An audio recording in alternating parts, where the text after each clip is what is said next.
it's Susan Johnson, and today I wanted to share a quick review of a book called Thank You Omu by Oge Mora.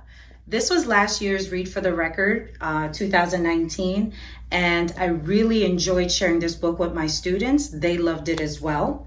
It is a winner of a Caldecott honor, and if you click the link below, you'll find how to purchase the book.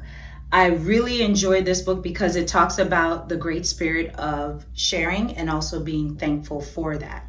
Our main character, Omu, is kind of a grandma figure. I love the way the illustrator drew her. And we find out that she creates this wonderful pot of stew that she ends up sharing with her entire neighborhood. You'll have to read to find out what happens in her journeys with sharing and how do we end up with the title, Thank You Omu.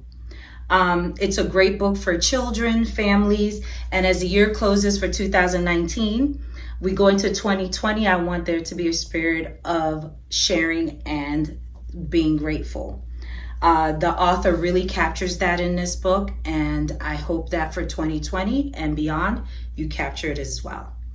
Please like and subscribe if you like this video. If you want to hear some more from me, leave comments so I'll know what you like, and I'll see what I can do. Once again, check out the book, Thank You Omu by Oge Mora, and have a great new year. Bye.